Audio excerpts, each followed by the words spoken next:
At the party, Grandma raised her glass, smiled at me, and said, "How's the house I bought you?" The words hit me like a punch. I froze, my glass halfway to my lips. The room went quiet, just the soft music still playing in the background. Every face turned toward me. My mother's smile slipped away. She looked pale, almost sick. "The what house?" I asked, my voice small but sharp. Grandma laughed lightly, thinking I was joking. "The one in Cedar Ridge, sweetheart. I hope you've settled in by now." I stared at her, confused. I still lived in my tiny apartment above the bakery where the pipes rattled at night and the heat barely worked. There was no house. My mother, Lydia, suddenly stood up and said too quickly, "Mom, you must be mixing things up. Avery doesn't have a house." Grandma blinked. "Of course she does. I bought it for her right after she graduated. Don't you remember?" Everyone stared at my mother.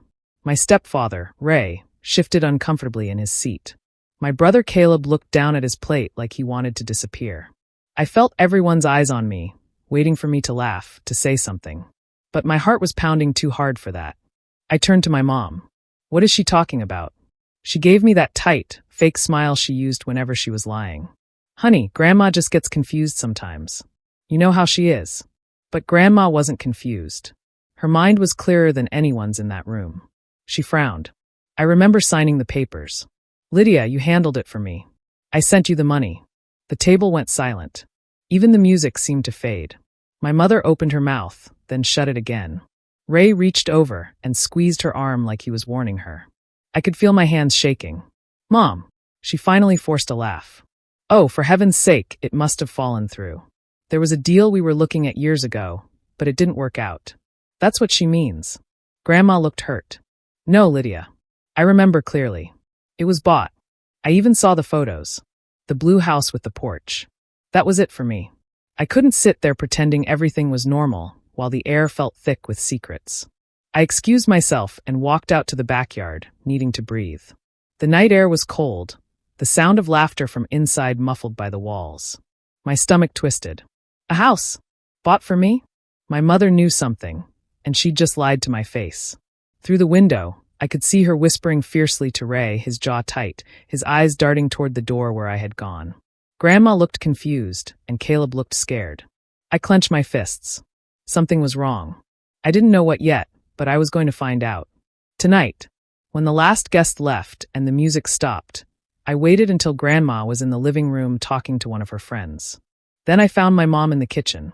She was standing by the sink, pretending to wash dishes, even though most of them were already clean. I stepped closer. "Mom, we need to talk about what Grandma said." She didn't look at me. "Avery, not now. She's been mixing things up lately. You know how she gets with her memory."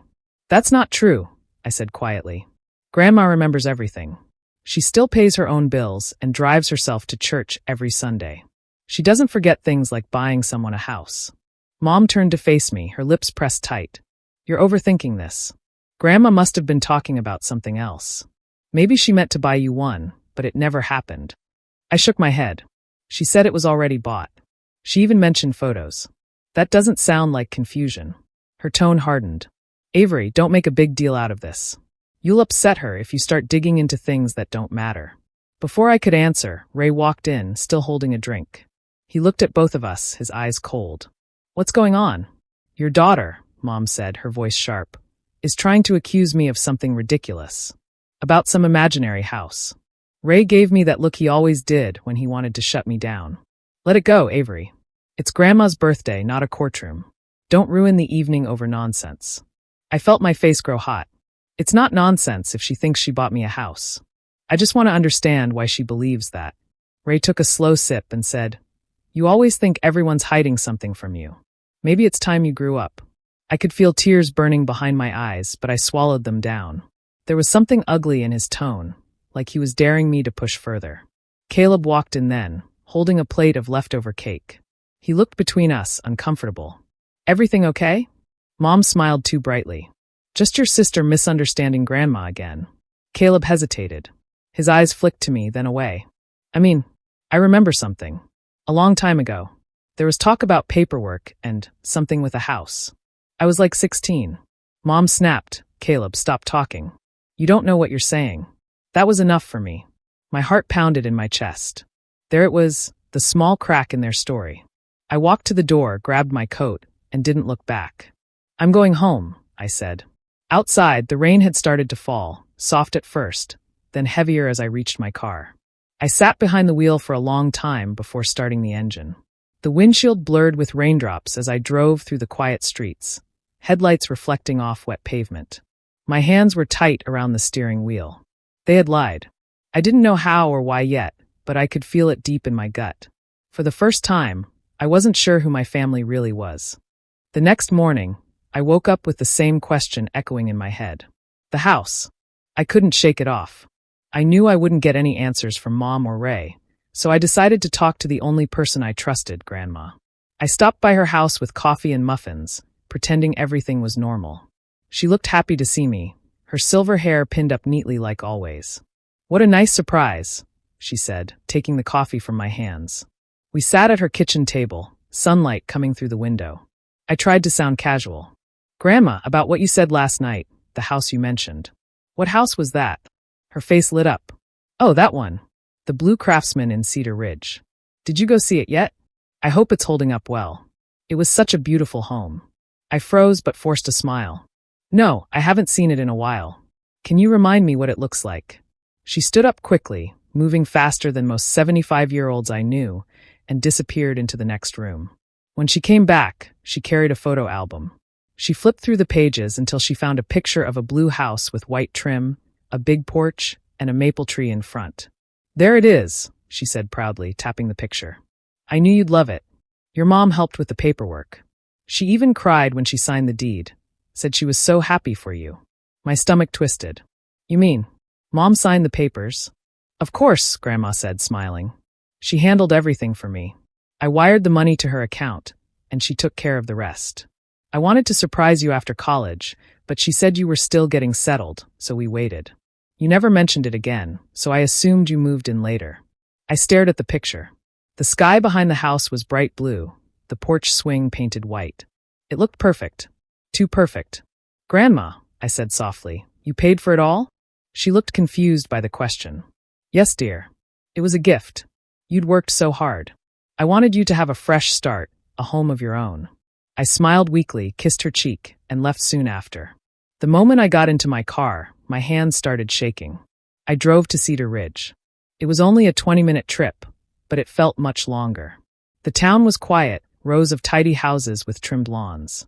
I turned onto Maple Street and saw it, the same blue house from the photo. My heart raced. I parked by the curb and walked up the path.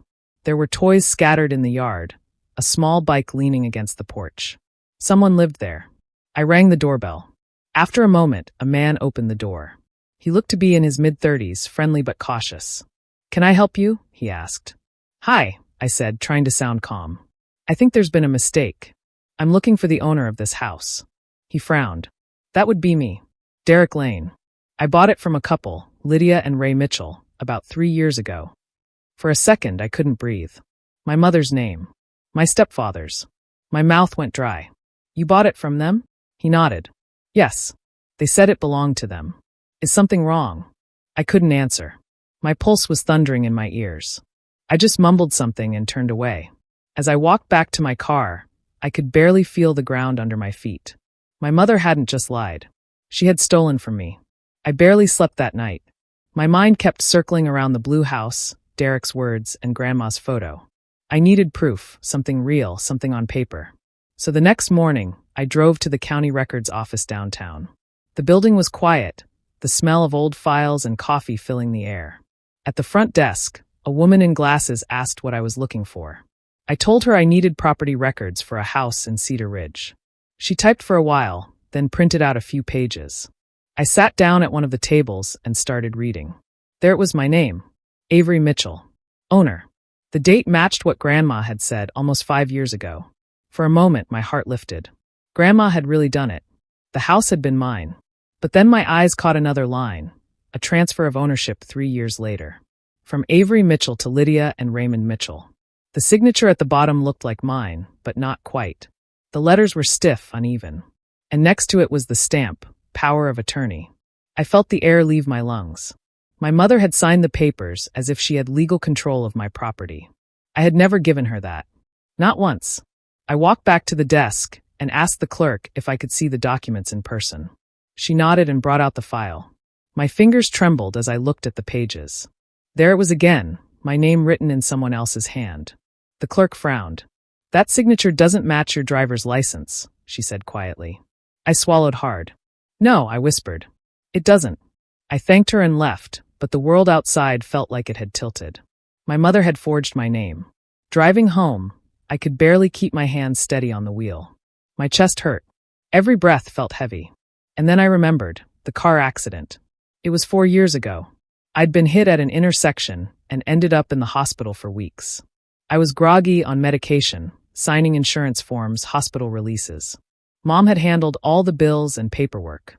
She'd told me not to worry about anything, that she'd take care of it all. That must have been when she got my documents. My license, my ID, my signature. Everything she needed to steal the house. I pulled over on the side of the road and sat there with my forehead resting against the steering wheel. My stomach turned. It wasn't just about money or property. It was about trust. All my life, I believed my mom loved me unconditionally. She was the one who patched my scraped knees, who told me to never lie, who said family was everything. Now I saw it differently. Every memory felt tainted. Every kind word felt like part of a lie I hadn't noticed before. My own mother had stolen from me, not just a house, but the feeling that I was safe with her. That kind of betrayal doesn't just hurt. It changes who you are. I drove straight to my parents' house, the papers from the county office still in my hand. I didn't call first or plan what I would say. My body moved before my mind could catch up. The moment I stepped inside, I found them in the kitchen, talking quietly over coffee. Mom looked up and smiled like nothing had happened. "Avery, honey, what a surprise." I dropped the folder on the table. "You forged my signature." Her smile faded. Ray's eyes narrowed. "What are you talking about?" he asked, his tone flat. I pulled the papers out and spread them across the table. "These are from the county office. The house Grandma bought, it was mine. You sold it. You used a fake signature and pretended to have power of attorney." Mom's face went pale, then red. "Where did you get these?" "It doesn't matter where. I know the truth."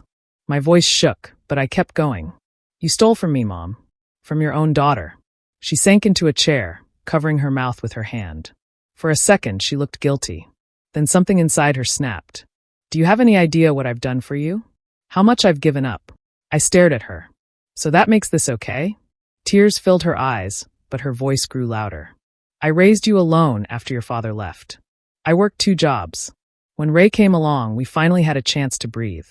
You had everything. That house was never really yours. It was ours. I deserved it after all those years." Ray leaned back in his chair with a cold smirk. "You're being dramatic, Avery. Families share things. You should be grateful your mom looked out for you." My hands clenched into fists. "Grateful? For what?" "For stealing what wasn't yours." He shrugged. "You wouldn't have known if Grandma hadn't opened her mouth." That was it. My throat burned, and my vision blurred with tears I refused to let fall. "You two disgust me."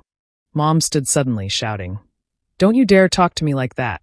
You wouldn't last a week without me." I stepped back. "Watch me."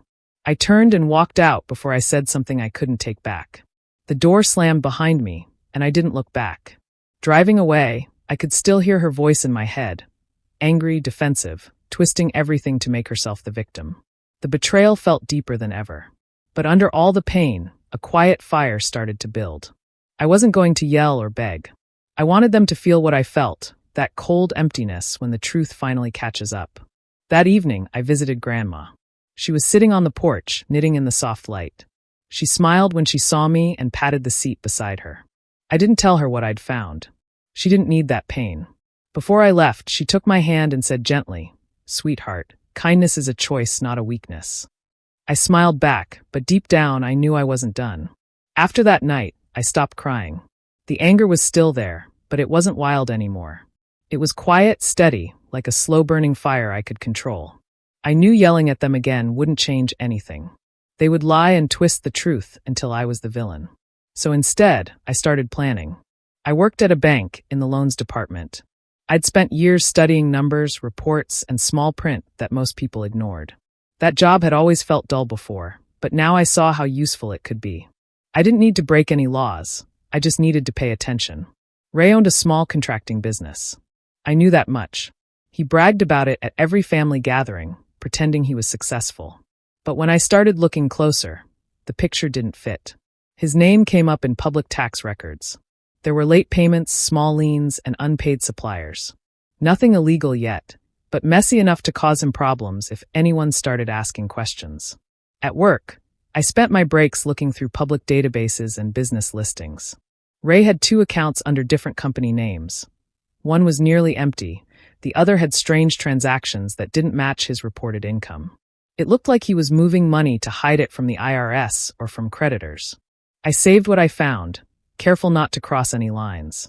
Everything I used was public. I didn't know what I'd do with it yet, but the more I discovered, the calmer I felt. Every truth I uncovered made the anger inside me a little quieter. A few weeks later, I decided to visit someone who used to work for Ray, a man named Nolan Price. He'd come into the bank before to apply for a loan, and I remembered him mentioning Ray's company. I called him, told him I wanted to talk about a personal matter. We met at a small diner outside town. Nolan was a big man with tired eyes and paint stains on his hands. When I brought up Ray's name, his face tightened.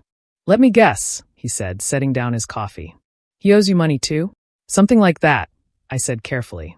He told me how Ray had underpaid his workers, promised bonuses that never came, and fired people just before paychecks were due. "He thinks he's smarter than everyone," Nolan said. "Always cutting corners, always lying." I listened, taking notes. Nolan even showed me old pay slips and text messages as proof. It wasn't just gossip, it was a pattern. When we finished, Nolan leaned forward. "Why are you digging into him?" I looked out the window, then back at him. "Because it's time someone did." Driving home that night, I felt something I hadn't felt in months: control. I wasn't the scared daughter anymore, begging for truth. I was patient, focused, and determined. I didn't want to destroy them in anger. I wanted them to understand what it felt like to lose everything slowly, piece by piece, just like they had done to me. It took me a few more weeks to gather everything.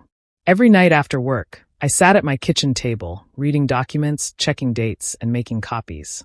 I had Grandma's original records of the house, including the notarized letter she'd kept with her things. Her handwriting was careful, her signature perfect. It was all the proof anyone would ever need. I didn't want to go to the police directly. I wanted it done the right way, quietly, through the proper channels. So I sent everything, copies of the deed, the forged signature, Grandma's records, to the state attorney's office. I didn't sign my name. I just wrote that I believed a property had been illegally transferred using a false power of attorney. Then I mailed it and waited. The waiting was the hardest part. Weeks went by with no word. I went to work, came home, and acted like nothing had changed. But inside, I was alert, watching, waiting for something to happen. Then it did. One evening, I got a call from Caleb. His voice sounded shaky. "Avery, have you talked to Mom or Ray lately?" "No," I said slowly. "Why?" "They've been getting letters from the state attorney's office. Ray's freaking out. He thinks someone's accusing them of fraud or something." I stayed silent. Caleb kept talking, trying to make sense of it. "Mom's been crying all week. She keeps saying there's been some mistake. Ray's blaming her for everything. He's talking about lawyers." I could almost picture it. Ray pacing, angry and nervous, Mom trying to calm him down. The image didn't bring me joy exactly, but it gave me peace. Caleb hesitated before speaking again. "You know something about this, don't you?"